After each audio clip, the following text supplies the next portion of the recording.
Mayroon tayong kakalikutin guys, isang standard na rice cooker. So ang problema nito mga kalikot, hindi pa luto yung sinaing, umaangat na agad yung magnetic temperature limiter niya. So ito guys, okay naman to. Ayan o, may power naman siya.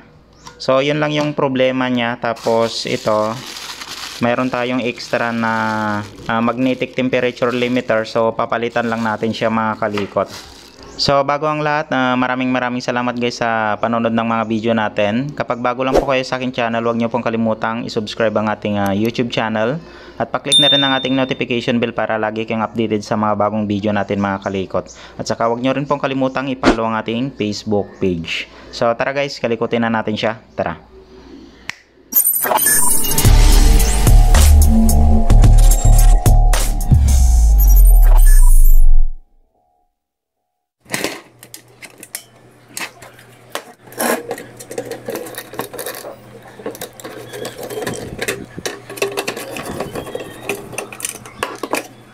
Ito lang yung tatanggalin natin mga kalikot, tapos yung lock niya dito.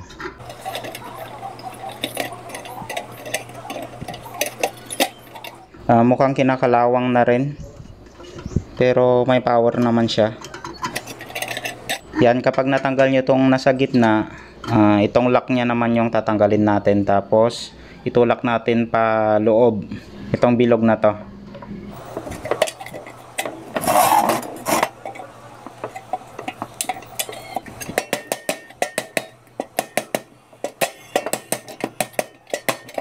Ayan, kinakalawang na talaga mga kalikot.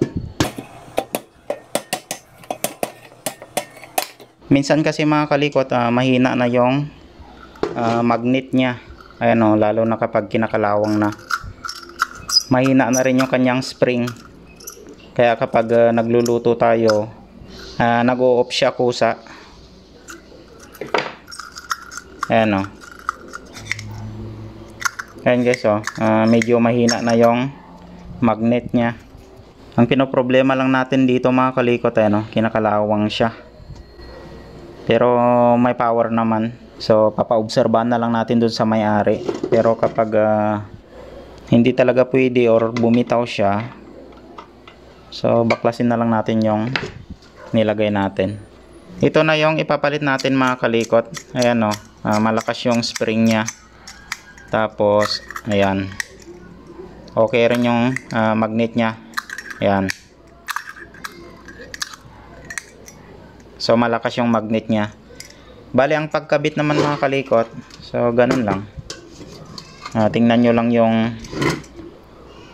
yung pinaka slot nya dyan. So kailangan ito pala mga kalikot ang importante. Baka maitama nyo ito. Ayan o, yung tatlong bakal na to.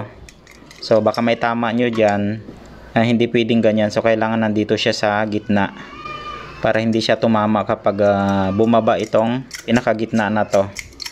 So yun yung i-check nyo mga kalikot. Ito pwede naman mapihit to. Yan. So kung kunwari ganyan siya, ayan, so ipwesto na natin na dito siya magtatapat sa kabilang bakal na to. Yan. Bago natin salpak dito sa likod. Ayan guys oh. Mas madali na lang natin ilagay kasi hindi siya kalawangin. Tapos medyo matigas rin yung kanyang spring. So ilalak muna natin. So ganun lang mga kalikot. Ito yung sinasabi ko mga kalikot oh. Ito yung titingnan natin. Kailangan dito sa pagitan ng pinakalak na bakal na to. Ito guys oh. Yan.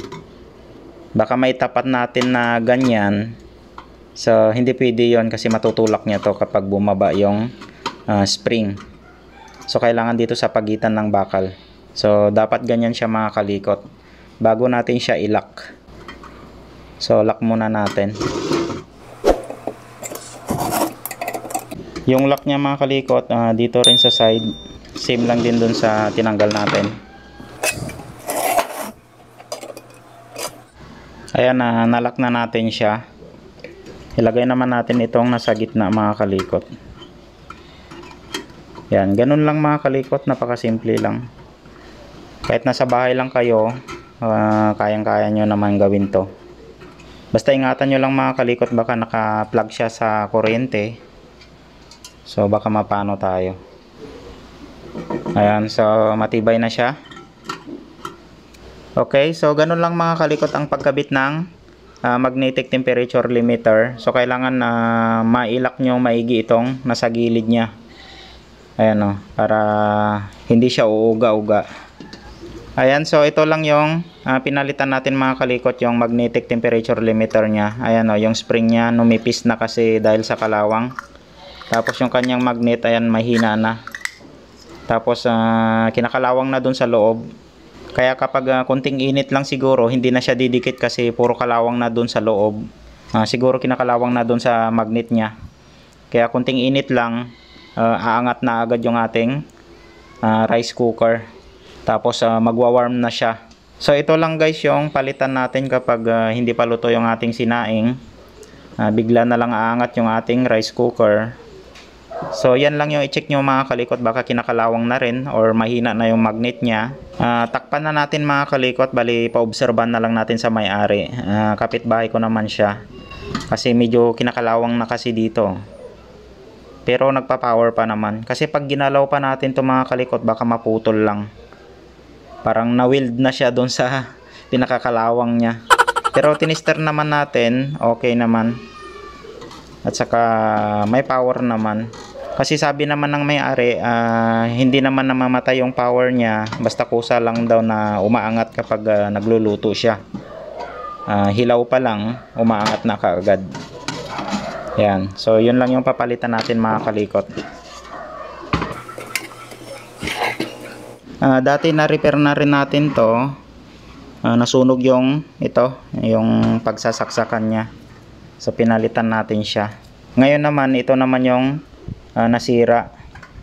Okay, try na natin. Ayan mga kalikot, malakas na yung spring niya. Ayan guys, naka-warm siya. Yan. So i-cook natin. Ayan guys, umiinit na siya. Ayan. So mainit na siya mga kalikot. So okay na siya mga kalikot. So pwede na natin ibigay sa may-ari. Bali, obserban na lang nila. Ganun lang yung gagawin natin mga kalikot. Ito lang yung papalitan natin kapag yung sinaing natin hindi pa siya luto or kumukulo pa lang tapos bigla nang umangat. So ito lang yung i-check natin mga kalikot. Lalo na kapag bigla-bigla na lang bumibitaw yung or umaalsa yung ating rice cooker. Ayun guys, puro kalawang na, tapos dun sa loob kinakalawang na rin. So ito lang yung papalitan natin.